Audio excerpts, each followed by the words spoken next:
My name's Iona Pemberton. I am a Head Start teacher. I teach the 3 to 5-year-olds. I like to read a lot and bake.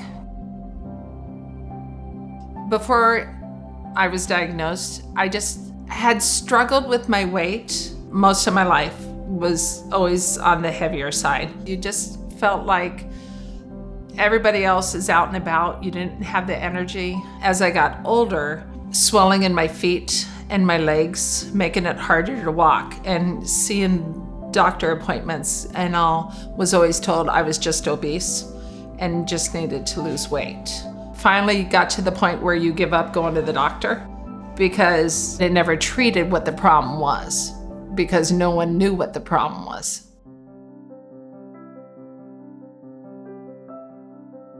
We called the ambulance and I was rushed to emergency.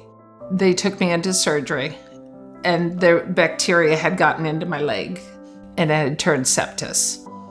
So they had to take my leg. Here she had had a leg amputated and she was on a ventilator. They didn't know if she was going to live.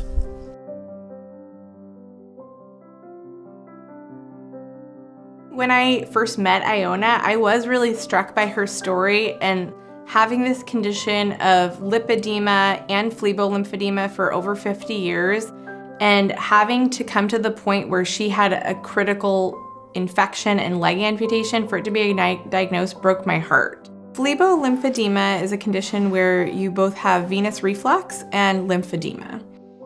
Venous reflux is a condition where the veins are not pumping the blood back to the heart very well. And lymphedema is a condition where the lymphatic tissue is dysfunctioning. And you can imagine the lymphatic system as a microscopic spider web surrounding the blood vessel. And it's very delicate, and so it's very easy to overwhelm that system and just have it clogged with excess fluid.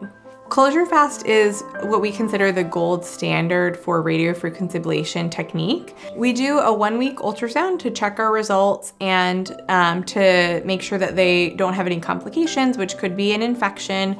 The incision's very small, but it could get infected.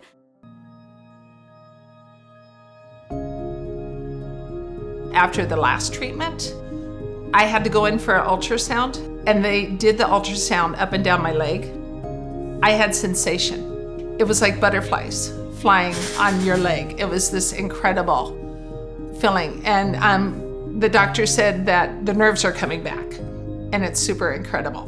The impact to my life is night and day. I move myself via my leg and my hands in the manual wheelchair all the time, and have strength in my leg now. It's kind of nice on a Saturday, hopping a train and going down to a farmer's market and just wandering that I've never done before because I didn't have the ability to walk it. And now, even without a leg, I have the independence and the energy to do it that I didn't have before. The thing that I admire most about Iona is that inner strength. My hope is that she gets to do everything she ever wanted. I have a saying that actually my sister Dee Dee started with me. I may have lost a leg, but I gained a life.